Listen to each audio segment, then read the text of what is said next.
మొదటగా ఈ పవిత్ర శ్లోకాన్ని భగవద్గీత అధ్యాయము 2 శ్లోకము 54ను పరిశీలిద్దాం. సాంఖ్యయోగంలో శ్రీకృష్ణుడి బోధన విన్న తర్వాత అర్జునుడి మనసులో ఒక ముఖ్యమైన ప్రశ్న ఉదయించింది. ఆచరణలో జ్ఞాని ఎలా ఉంటాడో తెలుసుకోవాలనే ఆసక్తి కలిగింది. మొదటగా ఈ పవిత్ర శ్లోకాన్ని భక్తితో విందాం.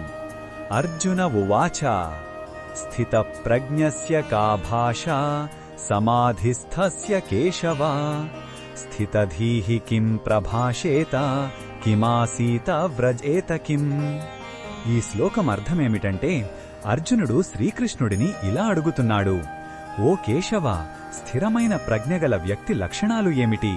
సమాధిలో స్థిరంగా ఉండే ఆ యోగి ఎలా మాట్లాడతాడు, ఎలా కూర్చుంటాడు, మరియు లోకంలో ఎలా నడుచుకుంటాడు అని అడిగాడు.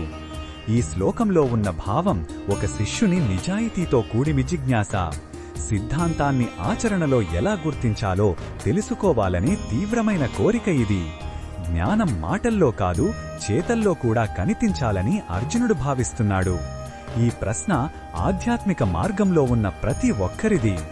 ఈ బోధనను మన దైనందిన జీవితంలో ఎలా ఉపయోగించుకోవచ్చంటే, అర్జునుడి ప్రశ్న మనల్ని ఆత్మపరిశీలన చేసుకోమని ప్రోత్సహిస్తుంది. కష్ట సమయాల్లో మన స్పందన ఎలా ఉంది? మన మాటలు, నడవడిక ఎలా ఉన్నాయి?